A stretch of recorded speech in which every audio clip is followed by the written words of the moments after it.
Piki nga ba o tunay ang iyong perang natatanggap? Hello mga ka-FG, so dito tuturo ko sa inyo kung paano nga ba madidetect natin kung piki ang pera o hindi. Hindi kasi natin maiiwasan na makakatanggap tayo ng piki ang pera, kagaya ng nangyari sa amin. Hindi ito isang beses lang, kundi pangalawang beses na nangyari sa amin to. Una is yung mama ko, pangalawa is yung pamangkin ng asawa ko. Kung masakapan nito, nakuha niya yan sa tindahan nung nagpa-Gcash siya. Kaya para maiwasan ang ganitong pangyayari, dapat alam natin lahat.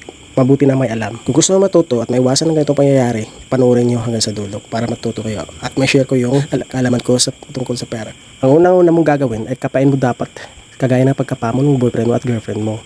Joke lang. So, unang gagawin is kapain mo yung letra. Dapat yung text niya ay nararamdaman mo. Parang bulag na nagbabasa. Naaangat yung mga letra noon. Pero, ang pinakamabisa talagang pag-detect ng pera ay ito. Ganitong gawin nyo. Kung mayroon kang magnifying glass, gamitin mo ito. Huwag mo na lang pansilin kung magkakaiba yung 1,000. Parehas lang yung pag-detect niya. Kung napapansin nyo, sa baba ng Republic of the Philippines mayroong linya. Kaya nang sinabi ko, kumuha ka ng lente. Tingnan mo yan. May nakalagay dyan.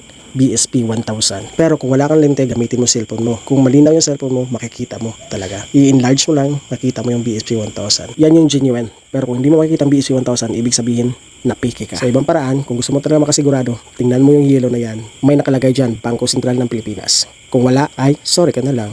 Iba talaga pag may alam. Sana mayroon kayong natutunan. Piki ba o tunay gaya ng pagmamahal niya? Thank you for watching.